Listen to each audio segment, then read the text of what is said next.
오늘 주요 뉴스입니다. 뉴욕 증시는 17일 현지 시간 상승했다. 미국 연방정부 부채 한도 상향 문제를 두고 정치권이 합의할 것이란 기대감이 커진 영향이다. 바이든 미국 대통령이 미국이 채무불이행 상태가 되지 않을 것이라며 부채 한도 상향 협상을 긍정적으로 전망했다. 협상 파트너인 메카시 하원 의장 역시 결국 디폴트는 없을 것으로 본다고 말해 2주 안에 협상이 타결될 것이라는 전망이 나온다. 중국이 금리 인하를 단행할 것이란 기대감이 커지고 있다. 중국 중앙은행인 인민은행이 공식적으로는 디플레이션은 없다고 말하면서도 경기 부양을 위해 더 적극적인 통화 정책에 나설 것을 암시하면서다. 금융권 자영업자 대출 잔액이 1천조 원을 넘어선 가운데 그간 저금리 기조에서 바닥 수준을 기록해온 이자재 부실률도 팬데믹 초기 수준까지 올라선 것으로 나타났다.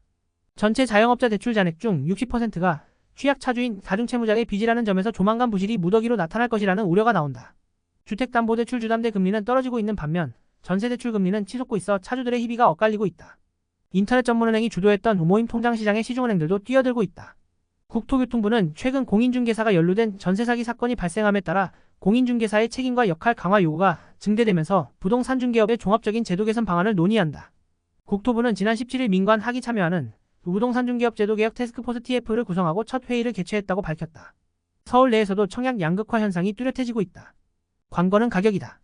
비슷한 입지, 단지 규모에도 불구하고 분양가에 따라 경쟁률이 극심한 차이를 보이고 있다. 5.18 민주화운동 43주년을 맞아 오늘 오전 국립 5.18 민주묘지에서 여야 정치권과 유족 등 3천여 명이 참석한 가운데 기념식이 열린다.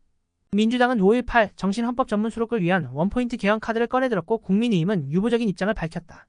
김남국 의원이 코인 거래를 하면서 미공개 정보를 이용했다는 의혹이 불거진 가운데 검찰은 코인 지갑에 연동한 시중은행의 현금 계좌까지 추적하고 있는 것으로 확인됐다.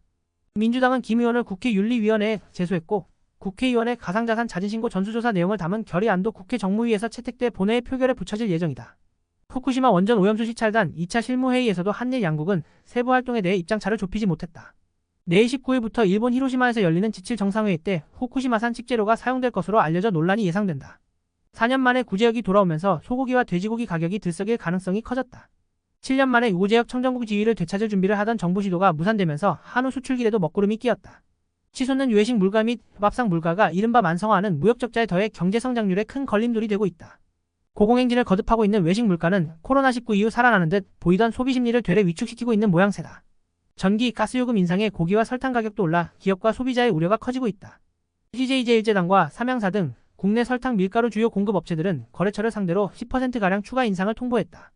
서울시가 지하철 요금 300원을 한 번에 올리는 방안 대신 150원씩 두 번에 나눠 인상하는 안을 검토하고 있다.